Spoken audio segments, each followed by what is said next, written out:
Baseball, Padres lose 2 out of 3. Wah, wah. So they get beat 2 out of 3 in Miami. Their next 10 really hard. St. Louis there. New York Mets here. St. Louis here. Those are 10 games against teams that are really in the middle of the pennant race. You're not playing Miami, Pittsburgh, or Colorado any longer. Here's the big storyline. We're just days away from the baseball trading deadline. And I will ask Padre fans, when we're done with this opening segment, you need to go to the Fans Forum chat box and give us a response. Please tell us, who are the San Diego Padres?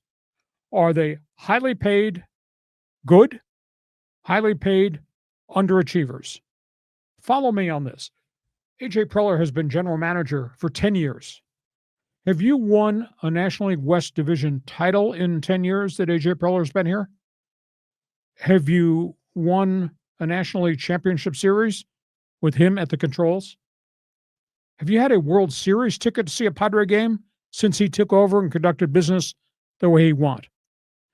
Who is he? What kind of job do you think he's really done? And I pose this because here comes the trading deadline, and the National Baseball people, this is their beat, this is their job. This is their thing, is to quote other baseball executives everywhere in the last 48 hours. Padres are shopping Dylan Cease. Padres are shopping Robert Suarez. The Padres are shopping Jake Cronenworth. We had the story on Monday that Padre ownership, be it Seidler or Eric Grupner, told AJ Preller, you cannot take on salary unless you move salary.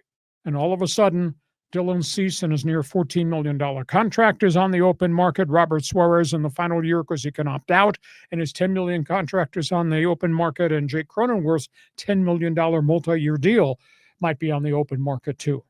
Now, would that be just dumping salary, or is that making trades to try to get something back? I trust AJ Preller's ability to recognize talent. He's drafted really well. He's traded them all away. He has signed free agents from abroad, some guys that I think have done very well at the major league level when everybody else had given up on him. And obviously, he has no fear whatsoever about making deals. But at the end of the day, have you been to a World Series yet? You don't have a National League Championship Series ring yet, do you? We're 10 years into the mission and the philosophy and the way they have done business. In terms of where they're going, I think there's some really good players out there. We're going to get to that in just a second. But who are the Padres? I think they're underachievers. They're not a complete team. They're a flawed team. And now they got some people that aren't having good seasons. And Dylan Cease at 3-10, that is an absolute shocker. They can't figure out and get his mechanics consistent back to the point the way he pitched the last year and a half in spurts where he pitched really well. I can't buy the theory that we're waiting for Michael King. We don't know what Michael King will be like. You can't sales pitch me, we're okay, Yu Darvish is back. He's got a 6.10 ERA.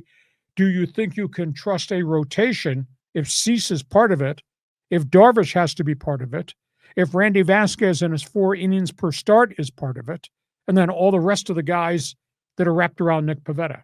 I just don't know that they've got enough. And that goes back to the general manager. It's his team, his roster, his trades, his decisions. So at the bottom line, who are the Padres? John Riley?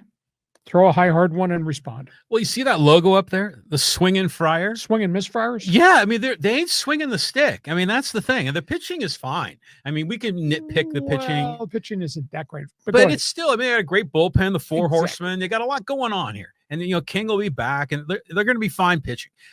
It's like Manny Machado against the world, which we've talked about numerous times. So don't you just feel like when Tatis comes up to bat, you roll the clock back 3 years ago, it was must-see TV. I mean, you had to see something special was going to happen. Where he hit a ball or when he got on base, something special was going to happen. And now he's just like another dude, and he's just like grounder to the left side, not hit that hard, not much, no zing off the bat.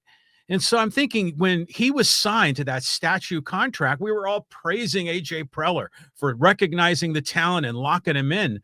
Now I'm wondering if, AJ Preller got screwed over. Is there like a warranty on this, and is it the fact that he's not on the juice? I think it's the fact that he's been hurt. He's had all these different nagging injuries. And I just think it may be a fact, as athletic as he is, he's not an astute baseball player. He's got great instincts, but he's not a complete baseball player. And being able to work his way through these bumps in the road and these bad times. And then you add in the fact Jackson Merrill's been nicked a little bit. Arise is a great spray hitter, but that's all he is a spray hitter, and he works hard. Bogarts is hitting better now than he's probably hit in this chunk of time since he came from Boston. So we'll see if this is for real. I just don't think they're a complete team. And now it looks like they're going to flip some things out of here to try to change some things. And do they change things and push their way into the pennant race? Or are they changing things and say, oh, well, the next 3 years will be better than what we've had in the past? So you a believer in AJ? No, yeah. I mean, I love his wheeling and dealing, his gambling, his taking risks, using minor league assets as currency. I like the whole strategy. I mean, there's a lot of things that have not gone AJ's way that have been out of his control. There's been some bad decisions, but overall, there's been far more good than bad. But look, I mean, even the guys that are in the lineup now, Arise, a lot of question about his value. How many times does he just hit like a lazy ass fly ball to medium center field? That happens way too often. Merrill is coming back. You can feel it, and certainly, Xander Bogaerts is coming back too, but it's like what they've said, the Padres have no slug. So they've got to have like 3, 4, 5 guys in a row get hits, get on base, and move the baton and pass them around. And you need, to thread a needle to do that. It's a lot harder. We have nobody with pop except Manny. And Manny's glove, stone, 14 errors already. I'm not, that comes and goes, some tricky plays. He makes so many great defensive plays. He's made 3 times the number of great defensive plays than he has errors. Okay. In AJ, we trust. Definitely. Trade deadline's coming up Thursday. You're a Padre fan. Fans Forum chat box is open. We need Padre fans to pile in. What kind of team are they? You tell us what you think they should do or not do come trade deadline day.